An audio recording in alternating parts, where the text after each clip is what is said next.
UP triple S C PET 2026 के बारे में एक बहुत ही लेटेस्ट न्यूज़ आपके सामने निकल के आ रही है। एक्चुअली मैं कल एक आर्टिकल पढ़ रहा था जिसमें ये दैनिक जागरण का आर्टिकल है। आप लोगों ने शायद देख लिया होगा कि पैट 2026 है, उस बार OTR के थ्रू फिल किया जाएगा, जिससे थोड़ा सा बताया कि प्रोसेस है वो ईजी हो जाएगी। और उसके साथ में according to this article of Dainik Jagran, ये जो आपका पैट 2026 का नोटिफिकेशन है या फॉर्म फिलिंग है वो अगस्त के फर्स्ट वीक में आने की पूरी उम्मीद है। और मेरा मानना है कि अगस्त के फर्स्ट में नहीं तो हार्डली ये है कि आपका सेकेंड वीक तक हर हाल में आ जाएगा। मतलब ये है कि 15 अगस्त तक आपका पैट 2026 का नोटिफिकेशन आ जाएगा। और अगर ऐसा होता है तो जैसे कि आपको पता ही है कि एक मंथ आपको लगता है केवल इसमें फॉर्म फिल होने होता है, तो जो आपका एग्ज़ाम है वो अक्टूबर लास्ट में या सितंबर के फर्स्ट वीक में होने के पूरे चांसेस हैं। तो आपके पास में ज़्यादा अभी चांस नहीं है,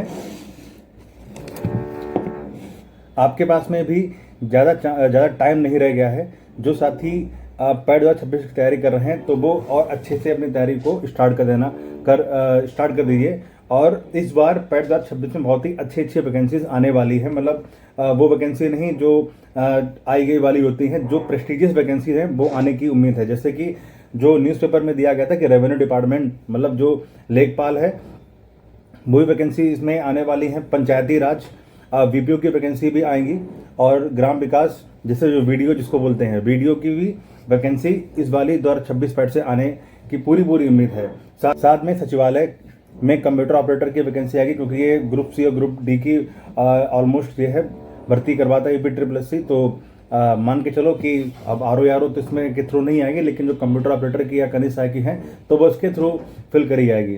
साथ में परिवहन विभाग में आएगी।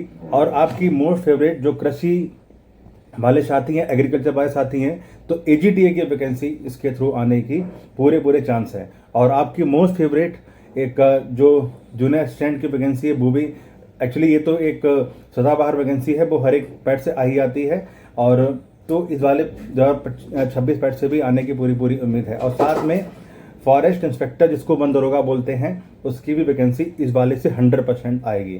तो जो भी साथी जिनके भी नंबर थोड़े बहुत भी कम थे, 2025 पैट में कम थे, और उनको था कि इस बार नंबर कम रहने की वजह से लोअर में भी नहीं जा पाए और भी कितनी सारी वैकेंसी हैं उसमें फॉर्म फिल नहीं कर पाया, तो वो अपना अच्छे से तैयारी करना स्टार्ट कर दीजिए और 2026 में एक अच्छे नंबर लाने की कोशिश करिए, क्योंकि इलेक्शन ईयर चल रहा है और सारी वैकेंसी बहुत तेज़ी से फिल करी जाएंगी।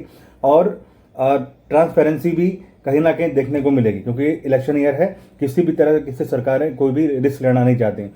साथ में एक बात और बताना चाहूँगा मैं कि आपको पता है कि जो पैट है अब 3 साल के लिए वैलिड कर दिया गया है। 3 साल का मतलब ये है कि अगर आपने एक बार पैट दे दिया है, मतलब जैसे 2025 का आपने पैट दे दिया और मान के चलते हैं कि आपके 66 नंबर हैं और आपको सेटिस्फेक्शन नहीं मिला आपको अपने नंबर से, तो आप दोबारा 2026 का पैट दे लीजिएगा। अगर किसी भी रीज़न की वजह से उसमें आपके नंबर कम आ जाते हैं, जैसे मान लीजिए 50 रह गए, 55 रह गए, तो आप अपना पुराना वाला जो 2025 पैट है वो अपना लगा सकते हैं।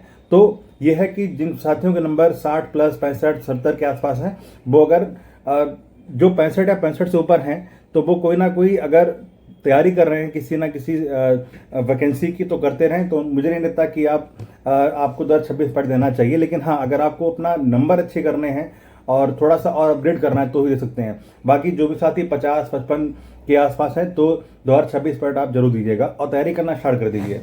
पैट में एक बहुत ही जो स्कोरिंग सब्जेक्ट है वो है DI। सभी को पता है, तो DI एक अच्छा स्कोरिंग सब्जेक्ट है। इसके लिए जो आप लोग कहीं से भी तैयारी करते हो तो आप करते रहिए, लेकिन मैं सजेस्ट करूंगा कि गगन प्रताप सर से आप एक बार DI जरूर पढ़ लीजिए। मैंने उनके देखा है कि जितने भी जैसे पैट से पहले जब क्लासेस लेकर आते हैं DI की, तो DI में जितने भी वो एग्ज़ाम प्रैक्टिस करवाते हैं ऑलमोस्ट उसी मेथड के सारे आ जाते हैं। पुराना पैट 2025 वाला पैट था, उसमें भी मैंने ही देखा था। तो 20 नंबर आप कहीं से पढ़ते रहिए, लेकिन मेरे सजेशन आपको ये रहेगा कि गगन प्रताप सर की DI जरूर पढ़ के जाइएगा। साथ में जो मॉक टेस्ट है उसको लगाते रहिएगा, RW पे मॉक मिल जाएगा, उसको आप प्रॉपर लगाते रहिएगा। जितना ही ज़्यादा आप मॉक लगाएंगे उतना ही ज़्यादा आपका स्कोर बढ़ेगा, उतनी ज़्यादा आपको अपनी कमी मालूम पड़ेगी कि सब्जेक्ट में आपका वीक है। तो मेरा मानना है कि एक हिंदी हो गया, हिंदी के साथ में जो डीआई हो गया, इसको आप अच्छे से पढ़ते रहिएगा। अच्छा, कुछ साथी पूछ रहे थे कि भैया आजकल आप आ नहीं रहे हैं लाइव पे। कल आया था मैं। एक्चुअली मैं इस टाइम गुड़गांव में हूँ। छोटा वाला भाई है, उसको लेवल क्या बोलते हैं, स्टेज 2 का लिवर इन्फेक्शन हुआ है, तो इसलिए मैं भी यहाँ पर आया हूँ, उसको लेने के लिए आया हूँ घर पे। तो थोड़ा सा अपसेट है, क्या बताऊँ, कुछ समझ नहीं आ रहा। खैर छोड़ो, प्रे है कि जल्दी ठीक हो जाए वो। तो अभी मैं घर पे नहीं हूँ, गुड़गांव में हूँ, तो इसीलिए नहीं जुड़ पा रहा हूँ मैं आप लोगों से। तो यही है कि जो भी साथी अगर तैयारी करना चाहते हैं वो अच्छे से तैयारी करिए, और ज़्यादा आपके पास में टाइम नहीं मिलने वाला है। तो एक्चुअली मैं ये पढ़ रहा था, ये न्यूज़ आई थी दैनिक जागरण में, तो इसीलिए सोचा कि आपको एक इन्फॉर्मेशन कर देना चाहिए कि पैड 2026 अब ज़्यादा टाइम आपके पास में नहीं है। हार्डली एक मंथ के अंदर आपका, एक मंथ से भी कम का समय रहेगा कि आपका नोटिफिकेशन आ जाएगा। और जिस दिन से नोटिफिकेशन आ जाएगा, आपकी उल्टी गिनती शुरू हो जाएगी। तो अच्छे से तैयारी करिए, अभी से तैयारी कर दीजिए, मॉक टेस्ट को लगाना स्टार्ट कर दीजिए। सिलेबस के पीछे मत भागिए, सिलेबस कभी खत्म नहीं होता है। सिलेबस थोड़ा थोड़ा पढ़ते रहिएगा, लेकिन मॉक टेस्ट ज़्यादा लगाइए। जितना ज़्यादा आप मॉक टेस्ट लगाएंगे, उतना ही ज़्यादा आपकी फर्निशिंग होगी। और फिर से बता रहा हूँ मैं कि डीआई आप गगन सर से पढ़िएगा।